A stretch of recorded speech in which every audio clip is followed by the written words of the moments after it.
கோவை தொழிலதிபர் விவகாரத்தில் மத்திய நிதியமைச்சர் நிர்மலா சீதாராமன் மன்னிப்பு கேட்க வலியுறுத்தி கோவையில் ஆர்ப்பாட்டம் நடைபெறும் என்று காங்கிரஸ் கட்சி அறிவித்துள்ளது. அன்னபூர்ணா உணவக உரிமையாளருக்கு ஆதரவாகவும் மத்திய நிதியமைச்சருக்கு கண்டனம் தெரிவித்தும் பல்வேறு கட்சியினரும் குரல் எழுப்பியிருக்கிறார்கள். தன்னிடம் கோரிக்கை வைத்த சிறு வியாபாரியை அவமதிக்கும் வகையில் மத்திய நிதியமைச்சர் ஆணவத்துடன் செயல்பட்டுள்ளதாக எதிர்க்கட்சித் தலைவர் ராகுல் காந்தி சாடியுள்ளார். அதிகாரத்தில் இருப்பவர்களின் ஈகோ தாக்கப்பட்டால் மற்றவர்களை அவமானப்படுத்துவதை நிர்மலா சீதாராமன் வாடிக்கையாக வைத்துள்ளதாகவும் அவர் குற்றம் சாட்டியுள்ளார்.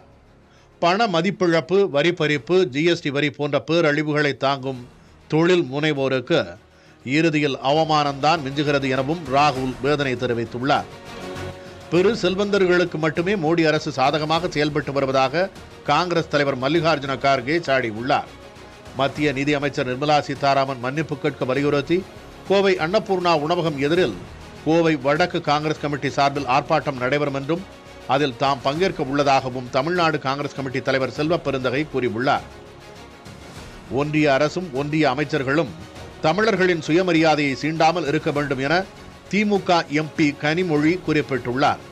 பண்புடையோர் எப்போதும் பணிந்து பழகுவர், பண்பு இல்லாத சிறியோர் தம்மைத்தாமே புகழ்ந்து கொள்வர் என பொருள்படும் வகையில் பணியுமாம் என்றும் பெருமை, சிறுமை அணியுமாம் தன்னை வியந்து என்ற திருக்குறளையும் கனிமொழி பதிவிட்டுள்ளார். அன்னபூர்ணா உரிமையாளர் எந்த விதத்திலும் தவறாக பேசவில்லை என்றும் தங்கள் தொழிலில் சந்திக்கும் சில பிரச்சனைகளை கோரிக்கையாக முன்வைத்து அவரை அழைத்து மிரட்டி மன்னிப்பு கேட்க வைத்திருப்பது தமிழ்நாட்டு மக்களையே கேவலப்படுத்தும் செயல் என அதிமுக முன்னாள் அமைச்சர் ஜெயக்குமார் கண்டனம் தெரிவித்துள்ளார்.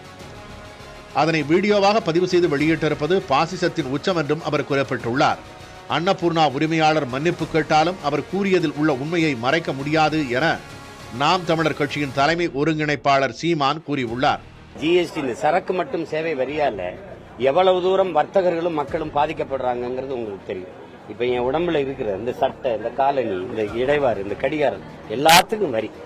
அப்ப ஒரு மனிதன் ஒரு வீடு கட்டணும்னு போனா கூட அவன் வரி தான் கட்ட முடியுமே, கம்பிக்கு வரி, செங்கலுக்கு வரி, சிமெண்ட்டுக்கு வரி, சாந்துக்கு வரி. அப்படின்னா அவன் வாழவே முடியாத சூழ்நிலை தள்ளிட்டாங்க. அதைத்தான் அவர் கேட்கிறாரு.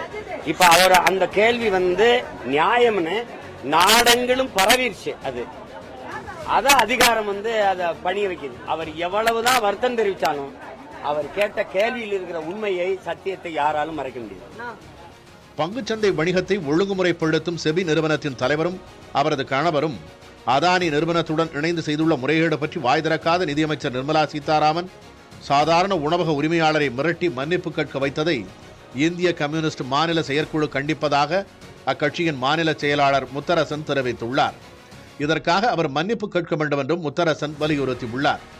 நடைமுறை தொழில் அனுபவத்தில் இருந்து எழுப்பப்பட்ட அன்னபூர்ணா உரிமையாளர் எழுப்பிய கேள்விக்கு பதில் சொல்வதும் வரி விதிப்பில் நிலவும் குளறுபடிகளை திருத்திக் கொள்வதுமே ஜனநாயகம். ஆனால் கேள்வி கேட்பவரை மிரட்டுவது, வாயடைப்பது, மன்னிப்பு கேட்கச் செய்வது எதேச்சதிகாரம் என மார்க்சிஸ்ட் மாநில செயலாளர் கே பாலகிருஷ்ணன் கண்டனம் தெரிவித்துள்ளார்.